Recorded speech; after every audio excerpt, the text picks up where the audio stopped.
kale waxaan leeyahay hambalyo sanadurada lixdamaad ee ka soo wareegtay maalintii gobolada waqooyi ee xorriyadooda heleen 26 Juun 1960 oo ku soo aaday maanta inaan fursad u helno inaan jaaqadkii muddo dheer 30 sano ku dhawaad burbursanaa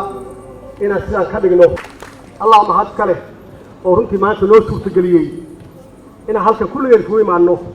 oo aan markhaati ka noqonno waxa aan u kacno inaan dhisan karno inaan waxaan rabno qabsan karno haddaan isku tashanno ilaahayna tawakkalno macnaheedu waxay tahay isxilqaan markaan sameynayno dad badan yaa shaki ka qabay oo lahaa haddii aynan helin gacmo shisheeye see wax u qabsan karnaa waxaan idhi shisheeye biyo sacbadaada looga dhargaa waxa adu aadan qabsan qof shisheeyaha kuu qaban maayo shisheeye wuxuu ku caawin karaa markii uu ku arko inaad socoto tan daliil waxay u tahay marka oo tusaale u tahay dalkeenna sidii uu ahaa awal iyo si ka wanaagsan inaan u dhisan karno gacmaheenna aan ku dhisan karno wiilashaan iyo gabdhahan inay hormuud ama horseed ka noqon karaan qof walba oo Soomaali ah khaasatan dhalinyarada ay ku dayan karaan waxaan u mahadcelinayaa qof walba oo ka qayb galay hawshan xilqaan oo ah hawl socota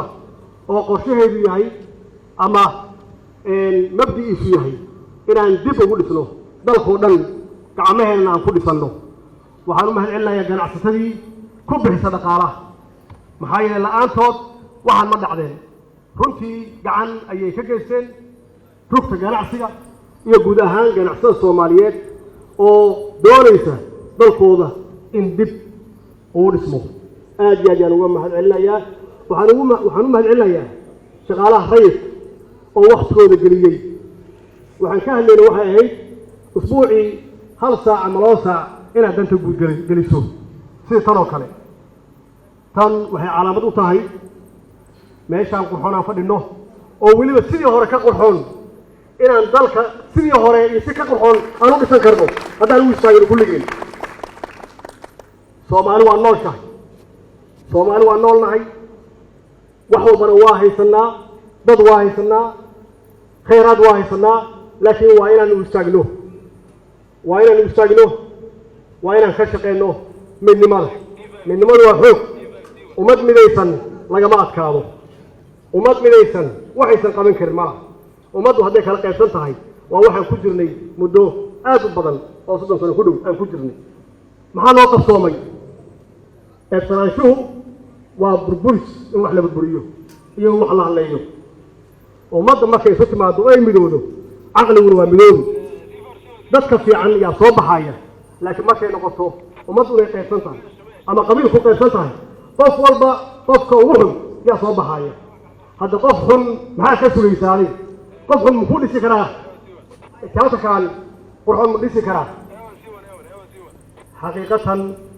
tan daliil waxay u tahay waa ku celinaya isku duubnaanshaheenna wada shaqaynteenna midnimadeenna wax weyn ayay noo goysaa waxay noo goysaa Afrika inaan hormuud u noqonno ayay noo goysaa adduunka in la tilmaamo ayay noo goysaa waxaan leeyahay oo qayb ka ah in isxilqaan iyo dhismaha dib u dhiska dalka la qabto waxaa koow ka ah in la helo dadkii wacyigelin lahaa suugaantii heesihii gabayadii hawlada waa beri waa soo noqotay hooyadii falka waa soo noqotay waxaan rabnaa inaad dadka baraarujisaan oo wax wanaagsan u sheegtaan oo wadaniyadii aad ku gabaydaan oo aad geeraaro ka tirisaan oo heeso ka tirisaan oo dadka lagu wacyigeliyo wadaniyadu waxay tahay dal jaceylku wuxuu yahay midnimadu waxay tahay hawshiin inaad qabsataan soo goobtiin lidima dhisin maxaa sugaysaan marka waxaad sugaysaa waxay tahay dadka wacyigooda inaad korisaan oo kor u qaadaan oo aad walaalaysaan Soomaali waa walaalo waa la isku diray dad xun yaa isku diray inaad ku walaalaysaan geeraaradiina iyo ilaahay hibada idin siiyey إن شاء الله وأقول سني صومالي وأقول ستي وصعني وصعدنا إن شاء الله. والسلام عليكم ورحمة الله وبركاته.